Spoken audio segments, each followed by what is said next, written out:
이 야고보서는 제가 지난주에 말씀드린 것처럼 다양한 주제들을 아주 이렇게 복잡하게 얽어서 딱 나누어서 한 단원이 끝나면 다른 주제를 다루고 또 한 단원이 끝나면 다른 주제를 다루는 이런 식으로 하지 않고 한번 이야기를 조금 했다가 또 다른 이야기를 하다가 또 다른 이런 얘기를 했다가 이렇게 막 섞여서 이야기를 하고 있기 때문에 정확하게 문단을 나누기가 쉽지 않습니다. 그래서 오늘 19절 말씀은 앞에 있는 부분하고 연결을 시켜야 될지 뒤에 있는 부분하고 연결을 시켜야 될지 그게 조금 애매합니다. 누구든지 말하기는 더디하고 이 듣기는 속히하며 성내기도 더디하라, 이렇게 주님께서 말씀을 하셨는데, 듣기는 속히하고 말하기는 더디하며 성내기도 더디하라는 말씀을 그 전에 있는 말씀하고 붙여서 한번 이야기를 해보자면, 이미 말씀드린 것처럼 지난주에 제가 말씀드린 것처럼 지금 18절까지 하신 말씀은 대체로 고난에 관한 이야기였습니다. 너희가 고난을 당했을 때 지혜가 부족하냐? 그래서 그 지혜가 부족하거든 하나님 앞에 꾸짖지 않고 후히 주시는 하나님 앞에 구하라. 그렇게 구할 때 두 마음을 품지 말고 하나님 앞에 구하라. 그리하면 하나님께서 너희에게 지혜를 주시리라. 여기서 말하고 있는 지혜라는 것은 선함이라고 제가 말씀을 드렸습니다. 그래서 하나님의 선하심을 내가 알게 될 것이고, 하나님께서 왜 나에게 고난을 주시는지 알 수 없지만 그렇지만은 하나님의 선하심을 내가 결코 의심하지 않도록 하라고 그렇게 말씀을 하신 후에, 그런즉 말하기는 더디하고 듣기는 속히 하고 성내기도 더디하라고 했다면, 그렇게 고난을 당했을 때 함부로 먼저 불평을 말하지 말고 그냥 조용히 기다리며 하나님의 음성을 들을 수 있도록 먼저 노력하라, 이런 뜻으로 볼 수 있을 것 같아요. 그런데 이 말씀을 그 다음에 이어지는 20절 말씀과 연결을 시켜서 그쪽으로 붙여서 보면, 20절부터 하는 말씀은 사실은 그 야고보 교회 안에 있는 분쟁에 관한 이야기를 한다는 말입니다. 그 교회 분쟁 중에서 어떤 특별히 문제가 있었는가 하면 이 말의 문제가 있었어요. 자꾸 사람들을 다치게 만드는 그러한 문제가 있었고요. 우리가 조금 나중에 한 번 더 자세하게 살펴보긴 하겠지만, 야고보서에는 선생들이 너무 많았단 말입니다. 그래서 독선적으로 자꾸 남을 공격하거나 남을 힘들게 만들거나 아니면 남의 마음에 상처를 주는 이런 말들 때문에 교회가 분열이 생기는 일이 있었기 때문에 만약에 그런 상황에 대해서 지금 이야기하고 있는 20절 이후에다가 이 19절에 있는 말씀을 붙인다면, 말하기는 더디하고 듣기는 속히 하라는 이 말은 항상 말조심을 해야 된다. 그리고 함부로 말하지 말고 신중하게 말하도록 하라. 또 분을 쉽게 내지 않도록 해서 덕을 세우도록 하라, 뭐 이런 뜻으로 이해를 할 수 있을 거라고 저는 생각합니다.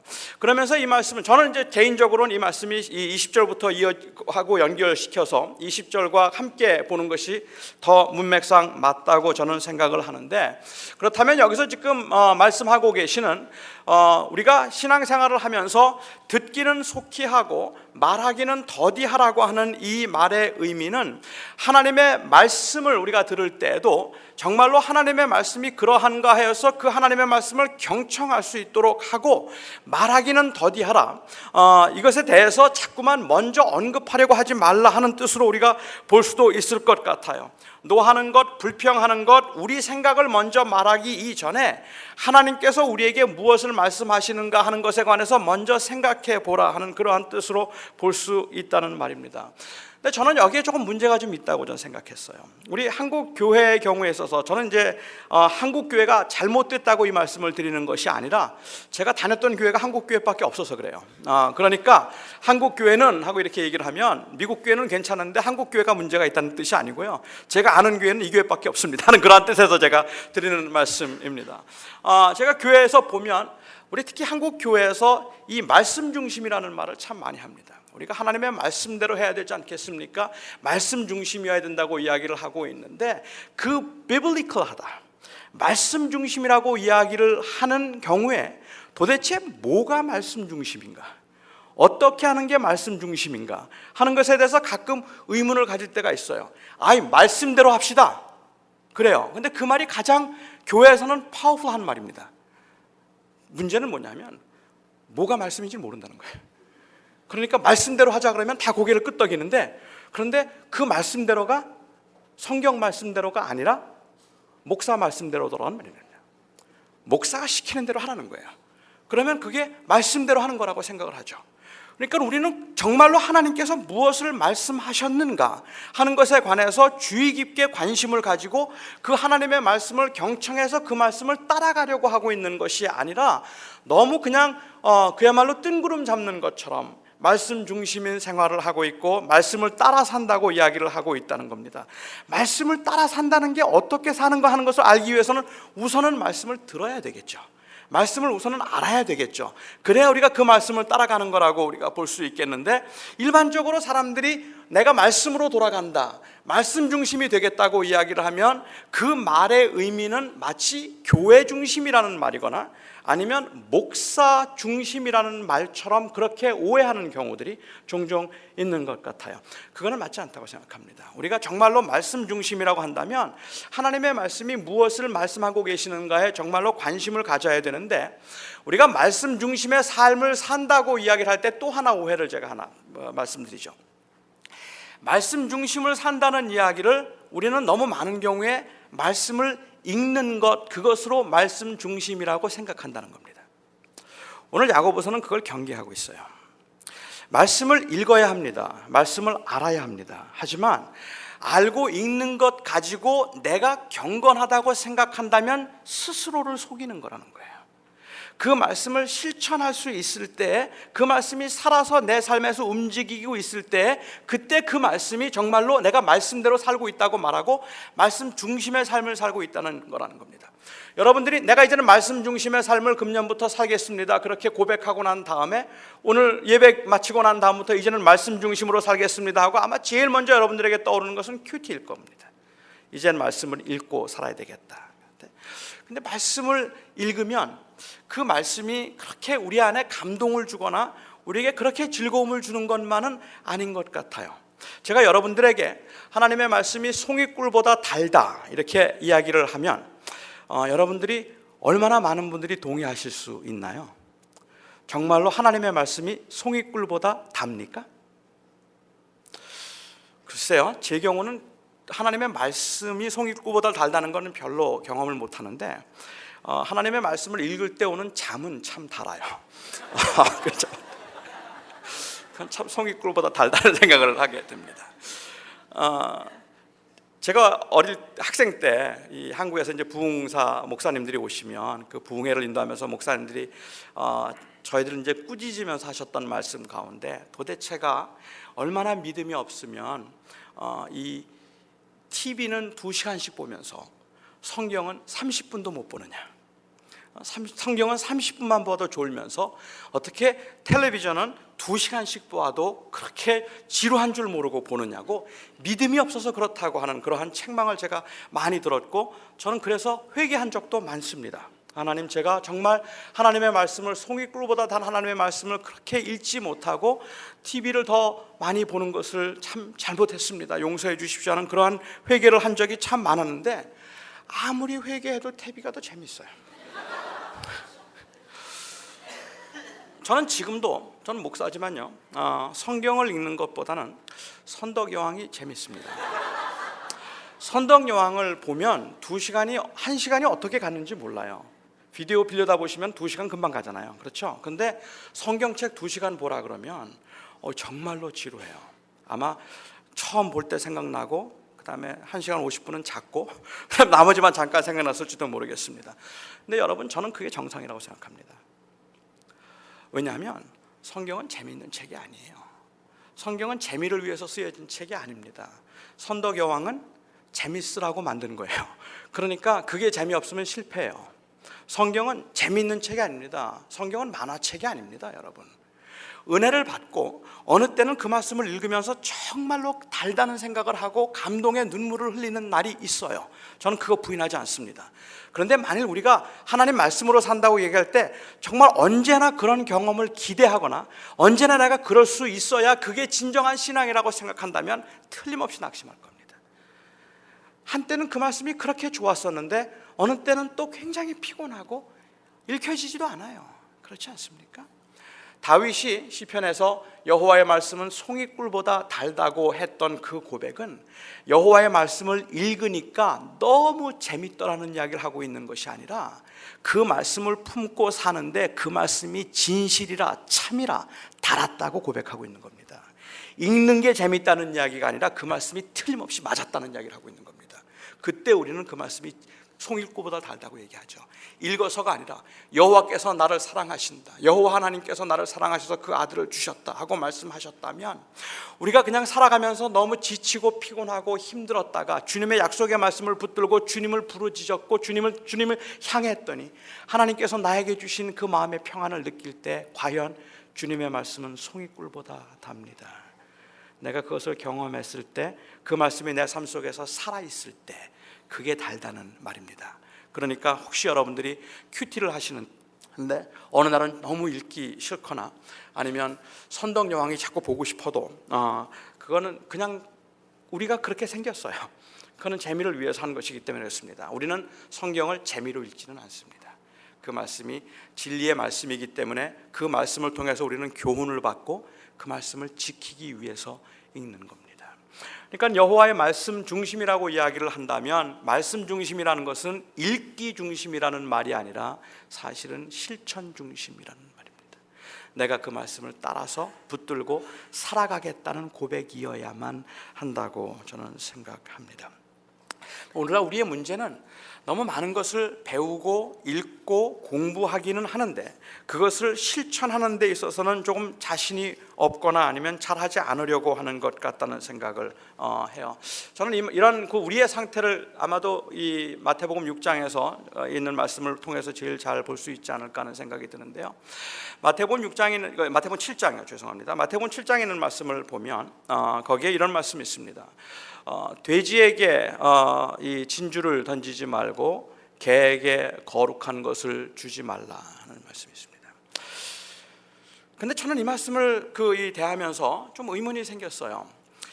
그러니까는 돼지에게 진주를 던지지 말라고 주님께서 말씀하셨다면 그 말씀의 의도는 우리가 영적인 분별력을 가지고 있어서 누가 돼지인지를 잘 구별해내고 이 돼지에게는 진주를 주면 안 되는 거잖아요. 그러면 밟으니까. 그리고 돼지가 아닌 사람에게만 진주를 줘야 되는 거잖아요. 그러면 그게 영적인 분별력을 의미하는 것 같은데, 도대체 이게 만일 영적인 분별력을 이야기한다면 뭘 어떻게 하라는 말씀입니까? 돼지에게 진주를 던지지 말라는 말씀은 복음을 듣지 않을 것 같은 사람에게는 복음을 전하지 말라는 말입니까? 아무리 착한 일을 해 주어도 그 착한 것을 그 선행을 알지 못하는 자에게는 선행을 하지 말라는 이야기입니까? 저는 제가 초등학교 5학년 때 처음 교회라는 곳을 갔어요. 그리고 참 열심히 다녔어요. 수요 예배도 가고 주일날 저녁에도 가고 초등학생인데도. 그러다가 초등학교 6학년 때 교회에서 쫓겨났습니다. 그래서 교회에서 출교를 당했어요. 제가 쫓겨난 이유는 그 교회 목사님 아들을 때렸어요. 사실은 딱 한 대밖에 안 때렸는데 뭐 이가 부러졌다고 그냥 사모님이 난리를 피우면서 다시는 교회 나오지 말라 그래서 제가 쫓겨났거든요. 그렇게 이제 교회를 쫓겨나고 난 다음부터 제가 교회가 얼마나 싫었겠습니까? 그러니까 교회 가는 사람들은 다 싫었고 교회를 반대하고 못 살게 굴고, 제가 했던 유일한 중학생 때 했던 유일한 즐거움은 교회 돌 던지는 일이에요. 교회 가는 사람들 방해하는 일, 뭐 이런 것들만 하고 있었는데, 고등학교 1학년 때 먼저 교회를 다니기 시작했던 제 동생이 저에게 전도를 했습니다. 형 교회 가자 그래요.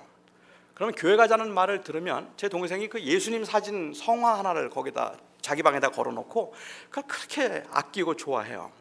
그러면 형 교회 가자는 말만 들으면 저는 그 앞에 가서 침을 뱉었습니다. 그 사진에다가. 다시는 나에게 이 말 하지 말라는 거예요. 한 번만 더 하면 그 사진을 다 깨겠다는 식으로 아주 거칠게 표현을 하기도 했습니다. 그런데도 제 동생은 틈만 나면 형 그러지 말고 교회 가자, 무슨 행사가 있는데 교회 가자, 그리고 저를 자꾸만 교회로 데리고 가요. 만일 제 동생이 제가 그 예수님 사진에 침을 뱉거나 아니면 교회 가는 사람들 욕을 할 때 제 동생이 마음속으로 저건 돼지다, 거룩한 것을, 이 진주를 돼지에게 던지지 말라고 하셨으니까 저 돼지에게는 진주를 던지면 저렇게 예수님이 오히려 욕보인다, 그래서 내가 저 돼지에게는 전도를 하지 않겠다, 이렇게 마음을 먹었더라면 아마 저는 지금 여기 없을 겁니다. 꾸준히 전도했어요. 사실 우리가 누가 돼지라고 그렇게 말할 수 없잖아요. 그런 영적인 분별력에 관한 말씀이었다면 저는 그 말씀을 오히려 마태복음 7장에서 뒷부분에 이야기하셨어야 돼요. 왜냐하면 뒷부분에 가서 보면 거짓 선지자들을 조심하라고 말씀하시고 그 나무를 열매를 보아서 안다고 말씀하시고, 그래서 영적으로 분별력을 가지라는 말씀을 하셨던 거기에서 말씀하셨으면 좋겠는데, 오히려 이 말씀을 하셨다는 것은 제일 처음에 뭐라고 말씀하셨는가 하면 너희는 비판을 받지 아니하거든 비판하지 말라. 내 눈 속에 있는 들보는 보지 못하고 남의 눈에 있는 티를 보느냐. 그리고 바로 이어서 돼지에게 진주를 던지지 말라고 하셨거든요. 자, 그러면 어떻게 해야 되는 말입니까 도대체? 남을 비판하지도 말고 저게 돼지라고 말하면 안 돼요. 저건 돼지야. 저건 복음 안 들을 거야. 저 사람은 아무래도 안 믿을 것 같아. 해봐야 예수님 욕만 먹어. 이렇게 말하지 말라는 거예요. 그런 비판하거나 미리 판단하지 말라는 거예요. 내 눈 속에 있는 들보는 왜 보지 못하느냐. 그러면 도대체 주님께서 돼지에게 진주를 던지지 말라고 말씀하실 때 거기에서 요구하고 있는 말씀은 영적인 분별력을 가져서 복음을 들을 사람과 듣지 않을 사람을 잘 분별해낼 수 있도록 하라는 말씀을 하고 있는 것이 아니라, 오히려 여기서 말씀하고 계신 것은 제자도에 관한 말씀이라는 말입니다. 제자들의 책임에 관한 말씀이란 말입니다. 무슨 뜻인가 하면, 이렇게 한번 제가 예를 들어볼게요. 제가 아주 굉장히 좋은 그림 하나를 야드 세일 하는 데서 샀습니다. 이 그림은 너무 귀한 그림이고 정말 흔치 않은 그림이에요. 그런데 제가 그 그림을 샀어요. 그 그림을 사갖고 오면서 너무너무 좋아하는 겁니다. 집에 돌아오자마자 제 아내를 부르고 아이들을 불러서 여보 이리 와봐. 이 그림이 얼마나 귀한 그림인지 알아? 이거 사실은 10,000불도 넘는 그림인데 내가 10불에 샀다. 이거 정말 좋은 그림이야. 그러나 그림을 알지 못하는 제 아이들이나 제 아내는 그냥 시큰둥해요. 그냥 제가 좋다고 말하니까 좋은 그림인가 보다 생각할 뿐이에요. 그 가치를 몰라요. 근데 저만 그 가치를 안다고 말하는 거예요. 이거 얼마나 좋은 그림인지 몰라 하고선 그렇게 막 자랑을 해요. 그리고 난 다음에 이거 조심해서 잘 다뤄야 돼. 이거는 굉장히 귀한 거니까 함부로 하면 안 되는 거야. 막 얘기를 하고 있는데 전화가 왔어요. 제 친구가 밥 먹으러 같이 식사를 한번 같이 하자는 거예요. 그래서 금방 제가 나가겠다고 이야기를 하고는 제 아내에게 여보 이 그림 잘 둬 하고는 소파 옆에다가 그냥 두고 저는 밖으로 나갔습니다. 그리고 나가서 제 그 친구하고 늦게까지 같이 놀고 이야기하고 돌아와서 그 그림을 까맣게 잊어버리고 있었어요. 다음 날도 잊어버렸어요. 한 3일쯤 지나고 난 다음에 갑자기 생각이 나더라고요. 그 그림 내가 소파 옆에다 두었는데 그 그림 어떻게 됐지? 하고 그 그림을 찾아가 보았더니 저희 아이들이 그 그림을 찢어서 비행기를 만들었어요. 제가 막 펄펄 뜁니다. 도대체 이게 얼마짜리 그림인데 이 그림을 가지고 비행기를 만들 수 있단 말이야. 도대체 이거 다 돼지들 아니야? 그림의 가치도 모르는 돼지 같은 인간들이라고 제가 막 야단을 치는 겁니다. 여러분 누구 잘못입니까? 그림의 가치를 처음부터 알지 못했던 제 아이의 잘못입니까? 아니면 그림이 귀하다고 말해놓고 바닥에다 아무렇게나 팽겨쳐 놓았던 저의 잘못입니까? 누구 잘못입니까? 그건 제 잘못입니다. 제가 그림이 귀하다고 말했으면 다른 사람들은 그림이 귀한 줄을 몰라요. 제가 그 그림을 가져다가 누가 전화가 왔는데도 못 나가요. 너무 기뻐서. 안 돼. 지금은 안 돼. 그리고는 그 그림을 가져다가 가장 귀한 곳에다가 걸어놓고 아침에 가서 또 한 번 보고 저녁에 가서 또 한 번 보면 그때 비로소 가족들은 저 그림이 정말 귀한 그림인가 보다. 그때 귀한 가치를 느끼기 시작하는 겁니다. 그런데 제가 제 마음대로 굴르면서 이건 너무 귀한 거야. 이거는 얼마나 중요한 건지 몰라 라고 말을 한다면 누가 도대체 그 말을 믿어주겠느냐는 거예요. 그런데 오늘날 그렇게 본다면 돼지에게 진주를 던지지 말라는 이 말씀은 결국은 그 말의 뜻은 내가 소중하다고 이야기하면서 함부로 다루어서 밟히지 않도록 하라는 이야기입니다. 어떤 사람이 그 진주를 돼지에게 던졌다면 그 진주를 밟았던 돼지가 문제가 있는 것이 아니라 그 진주를 돼지에게 던진 그 사람이 문제가 있는 거예요. 왜 그 가치 있는 걸 거기다 던졌느냐는 말입니다. 그러니까 이 말씀은 영적인 분별력에 관한 말씀이 아니라 사실은 내가 믿는 바가 있다면 그 믿는 바를 그대로 실천할 수 있어서 다른 사람들이 내가 믿고 소중하게 생각하는 것의 가치를 알도록 하라는 말씀으로 봐야 된다는 겁니다. 그게 제자도예요. 돼지에게 진주를 던지는 잘못을 우리가 하고 있다는 말입니다. 하나님의 말씀은 생명입니다라고 얘기해요. 예수 그리스도가 우리를 위해서 죽으시고 우리의 아버지가 되셔서 주님 한 분이면 됩니다라고 이야기를 한다는 말입니다. 그렇게 자신 있게 이야기를 하고 그렇게 확실하게 이야기를 하고 난 다음에 세상에 나가서 살아가면서 엉뚱하게도 그렇지 않은 사람처럼 살아간다는 겁니다.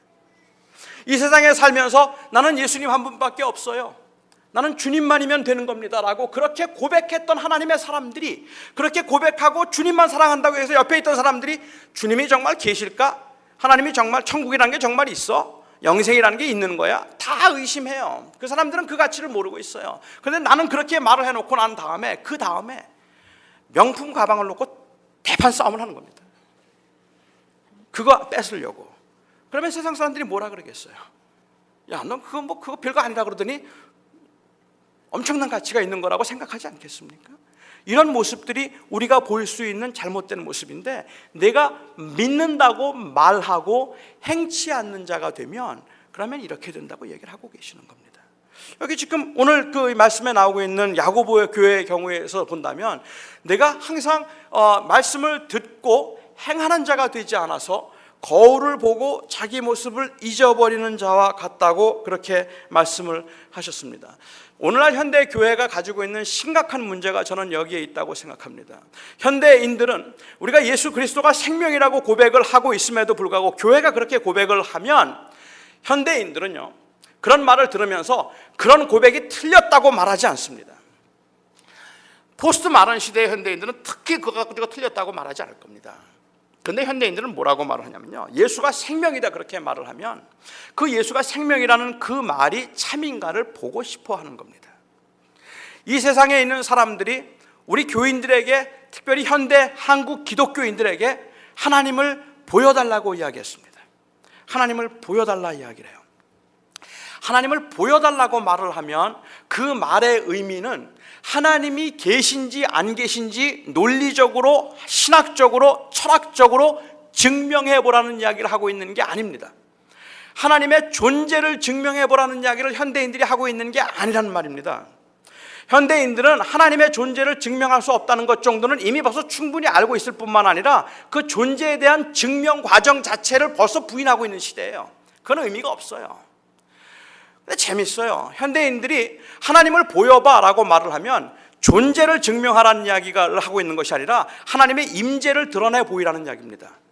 하나님의 existence를 프루브하라는 이야기를 하고 있는 것이 아니라 하나님의 presence를 demonstrate 하라는 이야기를 하고 있다는 말이에요. 그런데 하나님 보여봐 그렇게 얘기하면 우리가 뭐라고 대답하는지 아세요? 하나님 보면 죽어 그래요.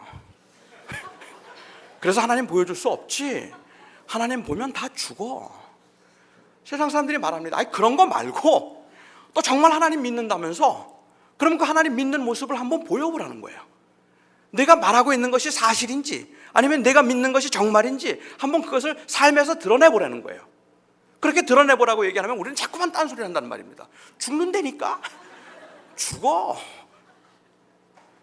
세상 사람들이 답답해하는 게 저는 그거라고 생각합니다. 대단한 거 요구하고 있는 거 아닙니다, 여러분. 이 세상에 있는 사람들이 우리에게서 하나님을 보고자 할 때는 거창한 걸 요구하고 있는 게 아닌 겁니다. 아주 심플해 보이는데 뭔가 다르다, 우리가 생각하는 것과 조금 다르다, 우리가 추구하고 있는 것이 아닌 다른 것 때문에 기뻐하는 것 같다. 왜 기쁠까? 이런 불경기에 다 힘들어 죽겠다는데 저 사람 왜 웃지? 그거 보고 싶은 거예요. 저 사람 왜 웃지? 아니 저렇게 힘든데 모든 게 다 안 풀리는 상황인데, 그래서 나는 정말로 짜증이 나서 못 견디겠는데 저 사람은 왜 저렇게 편안해 보이지? 그러면 찾아와서 묻는 겁니다. 뭐냐? 그것이 바로 하나님의 임재를 보여주는 거예요. 이것이 행함입니다. 근데 우리는 그 행함이 없이 듣는 것만 가지고 마치 좋은 신앙인인 것처럼 생각하게 되거나, 아니면 때로는 그것조차도 너무 힘든 일이기 때문에 매일 말씀을 묵상하는 것, 성경 공부를 하는 것, 성경 공부하는 것만으로 우리가 경건한 생활을 하고 있다고 생각하게 되는 경우들이 있지 않는가 말입니다. 조금 더 극대화시키기 위해서 저는 척 스윈들 목사가 만들어낸 그 이야기가 있어요. Improve Your Serve라고 하는 책에서 그걸 한번 여러분들에게 좀 읽어드릴게요. 큰 회사의 사장이요, 이 아주 큰 회사의 사장이 있었는데 한 유능한 사람을 부사장으로 임명을 했습니다. 그리고 이 사장은 사업을 확장시키기 위해서 해외에 지사를 하나 세워야 되겠다고 생각을 했어요. 그렇게 계획을 세서 부사장에게 이제 내가 한 6개월 정도 해외에 나가서 지사를 세울 텐데 그 지사를 세우면서 우리 긴밀하게 사업을 하기 위해서 내가 매일 편지를 보내겠다. 그 편지에 내가 무엇을 해야 할 것을 쓸 것이고 그리고 앞으로 어떤 일들을 우리가 할 것인지 그 계획과 사업 구상들과 디렉션을 내가 적어서 보낼 테니까 너는 이것을 잘 숙지하도록 하라. 부사장이 알겠다고 얘기했습니다. 그래서 그가 해외로 나가서 6개월 동안 지사를 세우고 그리고 편지를 매일 보냈어요. 디렉션을 매일 주었고 인스트럭션을 매일 보냈습니다. 그리고 6개월 만에 돌아왔어요. 돌아와서 집에도 가지 않고 회사로 먼저 들어갔더니 그야말로 깜짝 놀랐습니다. 회사에 들어가는데 벌써 잡초가 막 우거져서 이거는 완전히 폐허처럼 되어 있는 거예요. 안에 들어가니까 쓰레기가 여기저기 늘어져 있고 그리고 리셉셔니스트는 손톱을 하고 있었어요. 부사장 어디 갔느냐고 물었더니 저쪽 라비에 있다는 거예요. 그래서 그 라비로 찾아가서 갔더니 거기서 사람들하고 체스를 두고 있더라고요. 그래서 부사장을 불러드렸습니다. 도대체 어떻게 된 거냐? 어떻게 된 거냐? 그랬더니 부사장이 대답해요. 뭐가요? 내가 매일 편지를 보냈는데 편지 받아보았느냐? 그 편지 매일 받아보았습니다. 그 편지 잘 받아보았습니다. 그리고는 그 부사장이 이야기합니다. 이 편지 내용이 참 좋더라고요. 그래서 저희 이 직원들끼리 매주 금요일마다 그 편지를 받아서 그 편지를 가지고 스터디 그룹을 만들었습니다. 그리고는 그 편지에 있는 내용들을 숙지하고 다시 분석하고 그리고 난 다음에 우리가 또 스몰 그룹을 또 만들어서 그 편지에 있는 내용을 가지고 디스커션을 하게 만들었습니다. 심지어는 열심히 있는 친구는요 그 편지를 아주 싹 다 외우기도 하더라고요. So, what did you do? 부사장이 얘기합니다. Doing what? 하긴 뭘 해요? 그냥 편지 숙지하라 그랬잖아요. 그래서 그 편지를 가지고 열심히 공부했다는 거예요. 오늘 현대 교인들이 하나님 말씀 가지고 그거 하고 있다고 생각되지 않으십니까? 매일 모여서 큐티하고 스몰 그룹 나눠서 디스커션하고 열심히 공부를 하고 달달달달 외우는데 아무것도 안 해요. 지금 야고보 사도가 야고보 교회를 향해서 하는 말은 이 말입니다. 내가 듣기만 하고 행하지 않으면 그러면 그것이 어떻게 경건이 되겠느냐 하는 이야기를 하고 있는 겁니다. 참된 경건이라는 것은 무엇인가? 1장 26절에서 27절에 있는 말씀을 제가 다시 한번 볼게요. 누구든지 스스로 경건하다 생각하며 자기 혀를 재갈먹이지 아니하고 자기 마음을 속이면 이 사람의 경건은 헛것이라. 그 다음에 이어서 얘기하기를 하나님 아버지 앞에서 정결하고 더러움이 없는 경건은 곧 고아와 과부를 그 환난 중에 돌아보고 또 자기를 지켜 세속에 물들지 아니하는 이것이니라. 하나님의 말씀을 들었느냐? 들었으면 행하라. 그 말씀을 듣고 행할 때 그것이 참된 경건이니라. 그렇다면 무엇을 어떻게 듣고 행하라는 말인가? Three examples를 여기서 얘기하고 있습니다. 세 가지 예를 들어서 지금 이야기를 하고 있는 겁니다. 그러니까 이것은 요 세 가지를 하면 경건이라는 말을 하고 있는 게 아니에요. 이 세 가지만 하면 그러면 경건을 이룬 것이라는 말씀을 하고 있는 것이 아니라 내가 정말로 하나님의 말씀을 듣고 살아야 될 텐데 한 예를 들어보자. 그 예를 이야기하면서 세 가지를 얘기했는데 첫 번째 하나가 무엇인가 하면 혀를 재갈물려라고 얘기해요.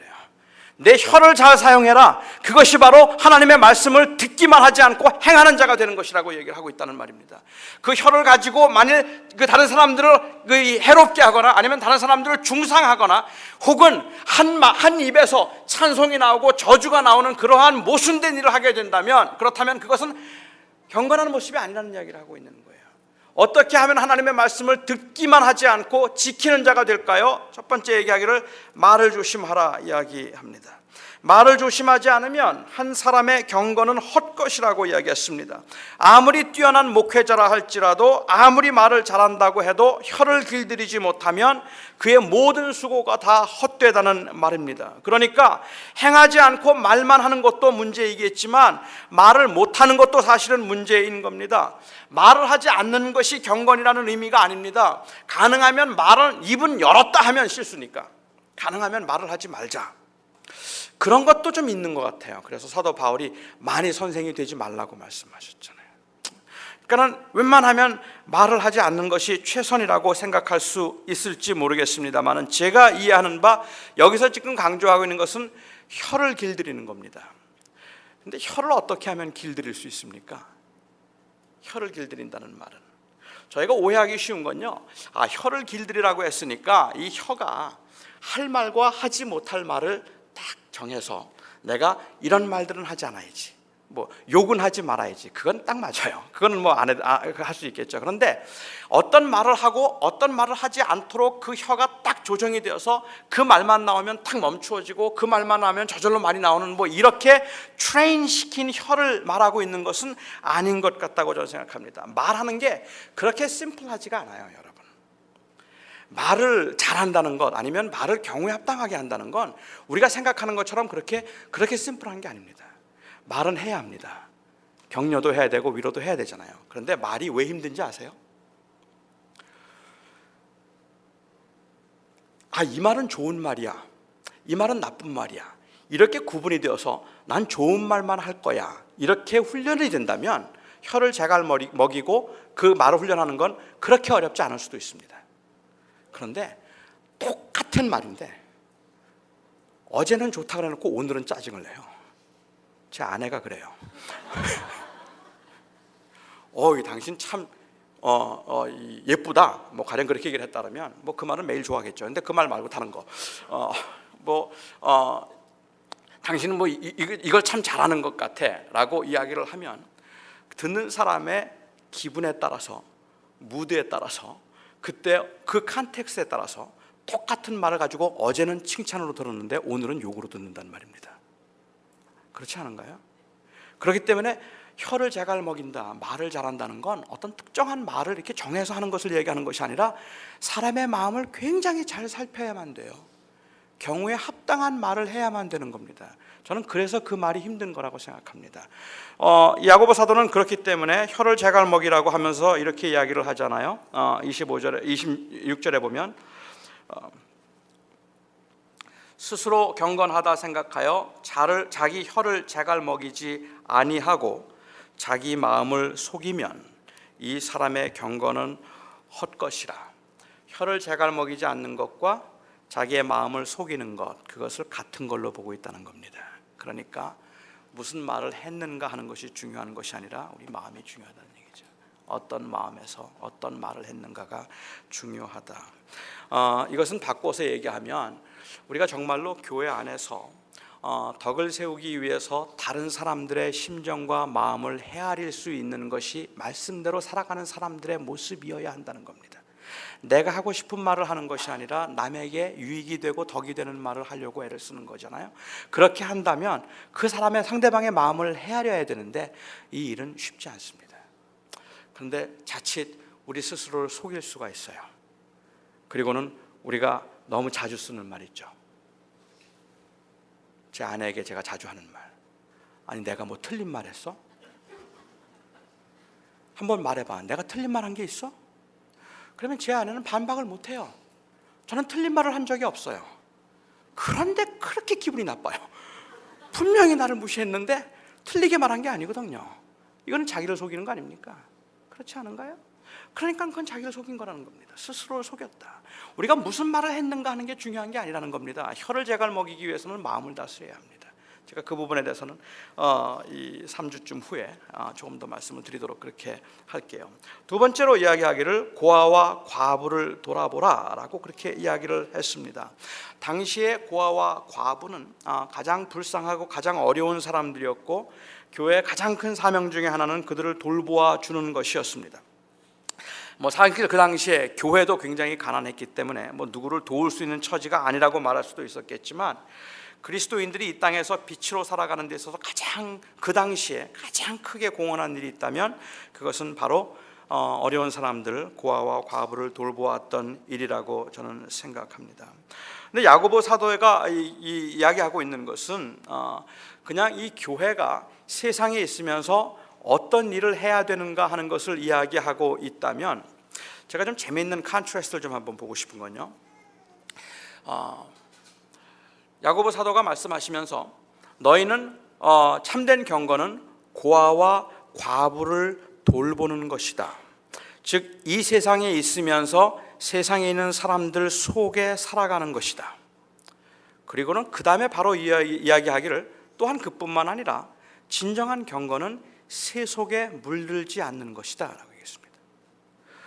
우리는 세속에 물들지 않기 위해서 할 수 있는 최선이 세상을 멀리하는 거라고 생각할 겁니다. 세상을 멀리하는 거죠. 이게 이 교회사에서도 딜레마였던 것 같아요. 처음에 중세 시대에 수도원이 생겼을 때, 수도원 중에 이제 베네딕틴 수도원의 경우를 보면, 이 베네딕틴 수도원에서는 이 험하고 더럽고 이렇게 욕심이 많은 세상에서 우리 스스로를 다 격리시켜서 그냥 매일 하나님의 말씀만 묵상하고 매일 기도하고 그리고 하나님만 바라보고 늘 경건하게 아무와도 만나지 않고 그냥 그렇게 조용히 살자. 아침에 일어나서부터 저녁에 잘 때까지 말하지 않는 겁니다. 그게 그들의 훈련이에요. 기도하고 묵상하고 성경 보고 농사 짓고, 베네딕틴 수도원에서는 새벽 4시부터 그렇게 시작을 했어요, 하루를. 그런데 그렇게 할 때 그 모습을 보면서 이게 참된 경건일까 하고 의문을 가졌던 사람들 중에 이제 프란시스칸 이 가령 수도원 같으면, 이 사람들은 이거 아니다. 진정한 그 영성은, 참된 경건은 이 골방 영성이 아니라 시장 영성이다. 나가서 어려운 사람들 도와주는 게 진짜 경건이지 거기에 자꾸만 그렇게 있으면 어떡하느냐. 그래서 자꾸 밖으로 나가자고 했어요. 그래서 프란시스칸들은 오히려 이 세인트 프란시스 경우처럼 나가서 가난한 사람들하고 같이 사는 겁니다. 그들과 어우러지고 그들을 도와주고 그들과 함께하고 늘 그렇게 살아가는 거예요. 그런데 그렇게 막 봉사를 열심히 하다 보면, 우리도 경험하는 거지만 열심히 막 봉사를 하고 막 그렇게 살다 보면 한순간에 마치 내가 이런 일들을 구제를 하는 데는 열심히 있는데 하나님과는 관계가 없는 것 같은 그런 생각이 들 때가 있다는 말입니다. 내가 지금 열심히 이렇게 봉사를 하고 있는데 너무 세속적인 것 같다. 내가 하나님과의 긴밀한 시간이 좀 없는 것 같아. 그리고는 그렇게 하다 보니까는 교회 안에 뭐 돈도 필요하게 되고, 그 수도원들이 봉사를 하다 보니까는 갈등도 생기고, 야 이거 복잡하고 골치 아프다. 그리고는 클루니 사원처럼 그 다음에 이어지는 것은 더 엄격하게 세상으로부터 격리시키는 겁니다. 그래서 이제 난 또 하나님만 바라볼 거야. 그게 중요한 게 아니야. 주님과 교제해야지. 매일 주님하고 기도해야지. 그래서 주님을 더 붙들려고 하는 그러한 일인 거죠. 이 펜줄럼이 스윙하는 것처럼 자꾸만 이렇게 왔다 갔다 할 수밖에 없잖아요. 열심히 교회 일을 하다 보면 언젠가 한순간에 여러분들 드는 생각이, 이제 좀 조용히 주님과만 살고 싶어. 이제 봉사 좀 안 했으면 좋겠어. 그렇죠. 그래서 봉사 안 하고 가만히 있으면 내가 지금 믿는다는 게 뭐야? 이렇게 아무것도 안 하고 이렇게 뭐 혼자 기도만 할 것 같으면 천국 가는 게 낫지, 이게 뭐야? 봉사 좀 해야지 하고 또 오잖아요. 이게 왔다 갔다 하는 것 같지 않습니까?